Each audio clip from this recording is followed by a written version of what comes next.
Hello friends, स्वागत है आपका हमारे YouTube channel MP sky academy में। आज के इस वीडियो में हम लेसन प्लान बनाना जानेंगे। सब्जेक्ट है नागरिक शास्त्र, सिविक्स का सब्जेक्ट है ये। सिविक्स है नागरिक शास्त्र जिसको हम हिंदी में कहते हैं। इस पर आपको लेसन प्लान बनाना इसमें बताया जाएगा। लेसन प्लान को हिंदी में कहते हैं पाठ योजना। उसके बाद से हम सबसे पहला जो पाठ योजना है, पाठ योजना संख्या प्रथम यहाँ पे लिखेंगे और उसके बाद से हम इसमें लिखेंगे, इसे हिंदी में नागरिक शास्त्र कहते हैं, जैसे सिविक्स को। पाठ योजना इंग्लिश में लेसन प्लान जिसको हम कहते हैं, वही ये पाठ योजना है। इसके बाद से हम सबसे पहले लिखेंगे पाठ योजना संख्या प्रथम, लिख देंगे। और उसके बाद से हम या तो बॉक्स बना करके लिखें इस तरीके से, या फिर आप चाहें तो जैसे हमने लिखा है ऐसे भी लिख सकते हैं। हमारे चैनल पर और भी वीडियोस हैं जिसमें दोनों तरह से बताया गया है। बॉक्स अगर आप बनाते हैं तो आपको लिखना होगा इस तरह से, ये लिखना पड़ेगा बॉक्स बनाएंगे तो। जैसे विद्यालय का नाम है, इसमें विद्यालय का नाम अगर आप चाहें तो लिखें, नहीं चाहें तो नहीं लिखें।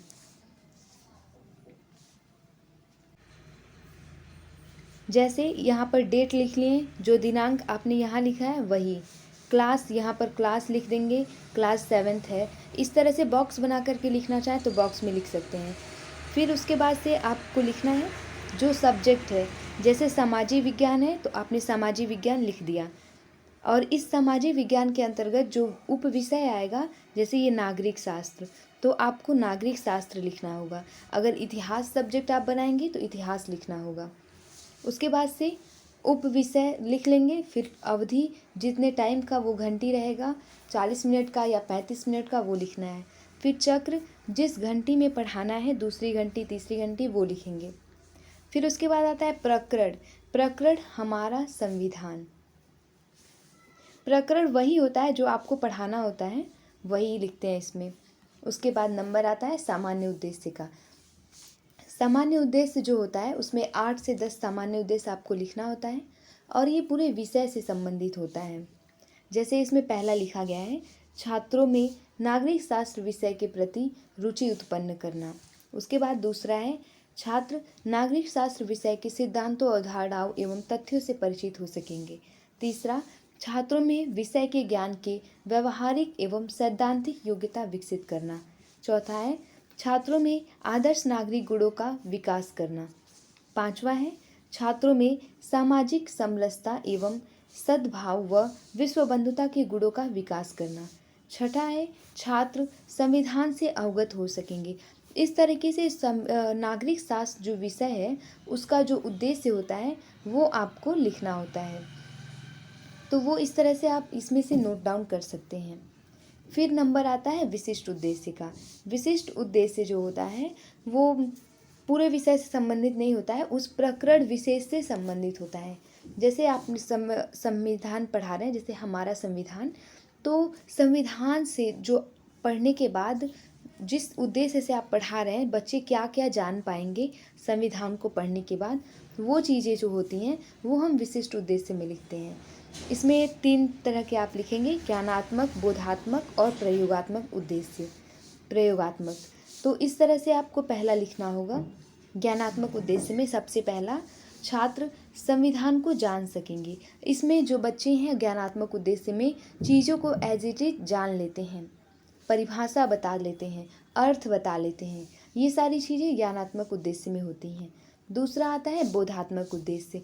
बोधात्मक उद्देश्य में बच्चे तुलना करना समझ जाते हैं, उनके प्रकार बता लेते हैं, तो उसको हम बोधात्मक उद्देश्य में लिखते हैं। फिर आता है प्रयोगात्मक उद्देश्य। प्रयोगात्मक में उद्देश्य में बच्चे उसे अपने दैनिक जीवन में प्रयोग कर लेते हैं, उसका वर्णन कर लेते हैं, वास्तविक जीवन में प्रयोग भी करेंगे और उसे विस्तार पूर्वक बता लेते हैं, तो ये प्रयोगात्मक उद्देश्य में आता है। नेक्स्ट आता है आपका सहायक सामग्री, फिर पूर्व ज्ञान।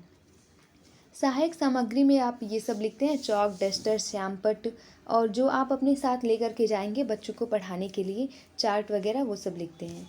पूर्व ज्ञान में आपको लिखना होता है, छात्र संविधान में वर्णित कानूनों, विधियों तथा अधिकारों की सामान्य जानकारी रखते हैं। फिर आता है आपका प्रस्तावना, सबसे मेन। प्रस्तावना में आपको 3 से 5 प्रश्न पूछने होते हैं बच्चों से। 3 या तो 5 प्रश्न पूछिए, मिनिमम 3 प्रश्न, मैक्सिमम 5 प्रश्न आप पूछिए और उतने में आपको अपना प्रकरण बच्चों से निकलवाना होता है। आपको ऐसे प्रश्न पूछने होते हैं जिससे बच्चे खुद उसका आंसर बोलें, जो आपको पढ़ाना है वो प्रकरण बोल दें। तो आपको इस तरह से पहले बॉक्स बनाना है और फिर उस बॉक्स में आपको लिखना है क्रम संख्या, छात्राध्यापिका कथन, छात्र कथन। अगर आप छात्राध्यापक हैं तो आपको छात्राध्यापक लिखना होगा। इस तरीके से आपको लिखना होता है। सबसे पहला लिखेंगे हम। सबसे पहला है जन गण मन किस देश का राष्ट्रगान है? बच्चे बताएंगे भारत। दूसरा है प्रश्न भारत देश के राष्ट्रीय पर्व कौन कौन से हैं? बच्चे बताएंगे 26 जनवरी, 15 अगस्त, 2 अक्टूबर। इस तरीके से बच्चे बताएंगे। वो क्लास 7th के बच्चे हैं तो वो इतना बता लेंगे। तो आपको उनके लेवल के हिसाब से प्रश्न पूछना है। तीसरा 26 जनवरी क्यों मनाया जाता है? बच्चे बताएंगे तो उसी में से आप एक आंसर इसमें लिख देंगे, उस दिन हमारे देश का संविधान लागू हुआ था। चौथा प्रश्न है संविधान से आप क्या समझते हैं? तो ये प्रश्न समस्यात्मक हो जाएगा। यहीं पर अब आप बताएंगे बच्चों को कि उद्देश्य कथन आप करेंगे। बच्चों, आज हम संविधान का विस्तार से अध्ययन करेंगे। फिर नेक्स्ट पेज पर आपको प्रस्तुतिकरण देना होगा। प्रस्तुतिकरण में आपको इस तरह से कॉलम बनाना है। शिक्षण बिंदु, छात्राध्यापिका क्रिया, छात्र क्रिया, और अगर आप चाहें तो सैमपट कार्य लिखें, और अगर आपके शिक्षक मना करते हैं तो सैमपट कार्य यहाँ रहने दें, क्योंकि अलग अलग टीचर अपना अलग तरह से लेसन प्लान कह देते हैं बनाने को। तो इस तरीके से आपको लिखना है। इसमें सबसे पहले आपको जिज्ञासात्मक प्रश्न पूछना है बच्चों से। बच्चों से जिज्ञासात्मक प्रश्न जब आप पूछेंगे तो उसमें पहला पूछना है हम गणतंत्र दिवस कब मनाते हैं? बच्चे बताएंगे 26 जनवरी को। इसे आप छात्र क्रिया में लिखेंगे। फिर दूसरा है हमारा संविधान कब लागू हुआ था? तो बच्चे इसमें मौन रह जाएंगे। तो अब आप इसे बताएंगे। ये होगा आपका जो पढ़ाना है, वो हेडिंग आप लिखेंगे हमारा संविधान। यही आपका शिक्षण बिंदु होगा। तो हमारा संविधान के बारे में आपको पूरा वर्णन करना है, जो भी बताना है संविधान के बारे में कि हमारे देश का संविधान 26 जनवरी 1950 को लागू हुआ था। जो भी बताना है आप इस तरीके से बताएंगे और फिर लिख देंगे। ये पूरा आप बताएंगे और बताने के बाद से फिर छात्र क्रिया में आपको लिखना है।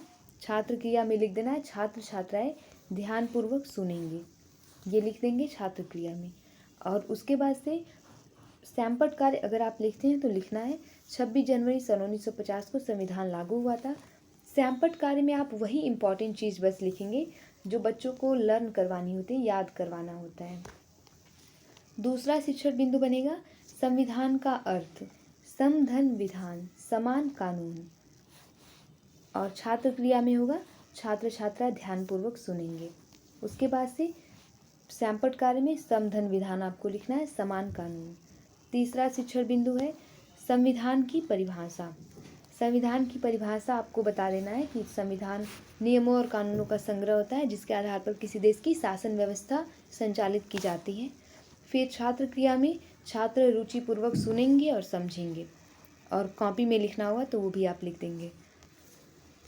उसके बाद से फिर दूसरे पेज पर जब आपको लिखना है तो उस पर भी आपको ये लिखना पड़ेगा कि क्रम संख्या, शिक्षण बिंदु, छात्राध्यापिका क्रिया, छात्र क्रिया, सैमपट कार्य, ये सब आपको हर पेज पर लिखना पड़ेगा।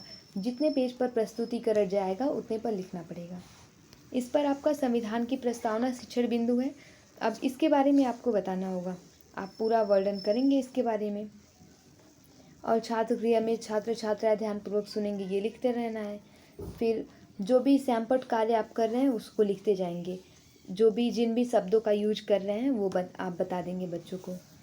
नेक्स्ट बोधात्मक प्रश्न पूछेंगे। बोधात्मक प्रश्न में वो प्रश्न पूछते हैं जो आप पढ़ाए हैं उसी में से कुछ पूछ लेते हैं, और जैसे प्रकार को बताते हैं बच्चे, इसमें वर्गीकरण करना, प्रकार बताना, ये सब बता लेते हैं। तो उस टाइप का आप प्रश्न पूछ लेंगे। संविधान कितने प्रकार के होते हैं? 2 प्रकार के, लिखित और अलिखित। फिर पुनरावृत्ति प्रश्न आता है। पुनरावृत्ति प्रश्न में आप पढ़ाने के बाद, जो आप हमारा संविधान पढ़ा रहे हैं, पूरा पढ़ाने के बाद से आपको उसमें से प्रश्न पूछने होते हैं। आप जब प्रश्न पूछेंगे तो बच्चे पता चलेगा कि बच्चे अच्छे से समझे हैं या नहीं। जैसे पहला प्रश्न है, भारत का संविधान लिखित है या अलिखित? बताएंगे बच्चे कि लिखित है। भारतीय संविधान बनने में कितना समय लगा था? भारतीय संविधान कब लागू हुआ था? संविधान में वर्णित लोकतंत्रात्मक राज्य का अर्थ बताइए। ये सब बच्चे बताएंगे। सैंपट सारांश में आपको लिखना होगा, इस तरीके से सैंपट सारांश लिखना होगा। सैंपट सारांश में वो इम्पॉर्टेंट चीज़ें आप लिखेंगे जो आपने बच्चों को बताया है, जो इम्पॉर्टेंट है, जो आप बार बार पूछेंगे। जैसे पहला है संविधान का मतलब, इसका संधि विच्छेद समधन विधान, इसका मतलब समान कानून होगा। उसके बाद से आप 26 जनवरी सन 1950 को संविधान लागू हुआ था बताना है। और फिर उसके बाद से आपको ये बताना है यहाँ पर कि संपूर्ण प्रभुत्व संपन्न समाजवादी पंथनिरपेक्ष लोकतंत्रात्मक गणराज्य, इन सब का वर्णन आपने किया है, तो ये सब आप लिख देंगे। लास्ट में निरीक्षण कार्य और गृह कार्य, ये दोनों आता है। तो निरीक्षण कार्य में लिखते हैं, छात्रों को सैंपट सारांश कॉपी में लिखने का आदेश देकर छात्राध्यापिका स्वयं कक्षा का निरीक्षण करेंगी। ये इतना लिखेंगे। उसके बाद गृह कार्य में लिखेंगे, गृह कार्य जो बच्चों को होमवर्क देते हैं वही लिखते हैं। इसमें लिखना होगा, संविधान की प्रस्तावना में कहा गया है भारत एक पंथनिरपेक्ष राज्य है, इसका क्या अभिप्राय है? अब बच्चे इसे अपनी उत्तर पुस्तिका में लिख करके लाएंगे। इस तरीके से आप लेसन प्लान बना सकते हैं। हमारे चैनल पे और भी वीडियोस पड़ी हुई हैं लेसन प्लान की, जो और भी बेस्ट हैं, आप देख सकते हैं उन्हें। अगर कोई चीज़ें इसमें समझ में ना आई हो तो आप कमेंट करके पूछ सकते हैं। Thank you.